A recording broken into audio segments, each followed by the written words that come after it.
اج مدینے دی حرمت دے نال مدینے دے اس عظیم شان مؤذن دا ذکر کرنا بھی ضروری ہے، جنوں اللہ دے محبوب نے سارے مسلمانوں چوں چن کے تے اپنا مؤذن بنایا۔ اج دے مؤذناں نوں ویکھ کے یقیناً اسی نہیں سمجھ سکاں گے کہ مؤذن دی شان اور فضیلت کی ہے، لیکن احادیث کی کتاباں جو لکھا ہے کہ حضرت علی کرم اللہ وجہہ الکریم نے فرمایا کہ کاش میں نبی کریم صلی اللہ علیہ وآلہ وسلم دی زندگی اپنے بچیاں حسن اور حسین نو مؤذن مقرر کرا لیندا۔ یقیناً یہ عہدہ اس اہمیت کا حامل سی کہ حضرت علی نے اس خواہش کا اظہار کیتا کہ کاش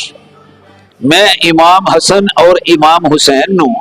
نبی کریم نو کہہ کے تو مؤذن مقرر کرا لیندا۔ چون سوال ہے کہ انہاں دی تے خواہش سی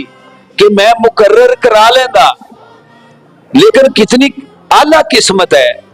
حضرت بلال دی کہ بغیر کسی سفارش دے، بغیر کسی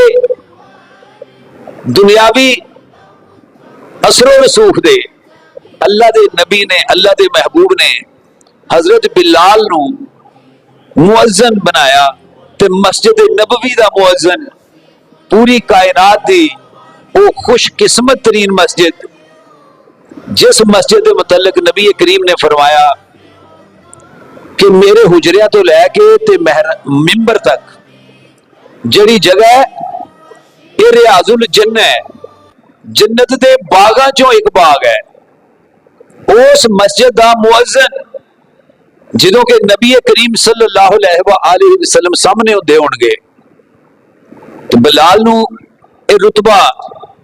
تمام صحابہ چوں اے فضیلت اللہ جل شانہ دے محبوب نے عطا فرمائی۔